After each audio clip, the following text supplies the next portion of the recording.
और अभी आपको बताएं कराची किंग्स को पीएसएल में एक और झटका लगा है। मोहम्मद आमिर मुल्तान सुल्तान्स के खिलाफ मैच से बाहर हो गए हैं। कराची किंग्स जो कि अभी तक सिर्फ एक ही मैच जीत चुकी है, उसके खिलाफ उसमें एक और झटका लगा है कराची किंग्स को पीएसएल में, क्योंकि मोहम्मद आमिर जो है मुल्तान सुल्तान्स के खिलाफ जो मैच होना है उसमें बाहर हो गए हैं।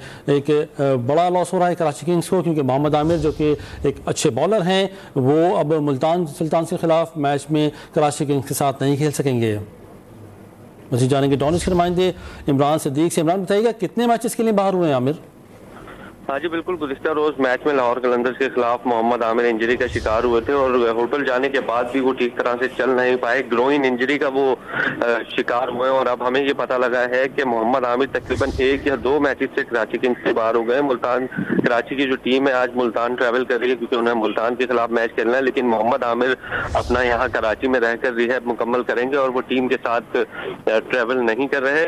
कहा यह जा रहा है कि तकरीबन 2 मैचेस हैं जिसमें मोहम्मद आमिर अपनी टीम की नुमाइंदगी नहीं कर सकेंगे। उसके बाद जो मैचेस होंगे उसमें उनकी शिरकत का फैसला जो है वो उनके फिटनेस को मद्देनजर रखकर किया जाएगा। उनको तकरीबन 5 से 6 रोज अभी आराम का मशवरा दिया गया है। जी ठीक, बहुत शुक्रिया आपका इमरान सिद्दीक। मोहम्मद आमिर जो कि ग्रोइन इंजरी का शिकार हो गए हैं, 5 से 6 दिन उनको डॉक्टर्स ने आराम का मशवरा दिया है।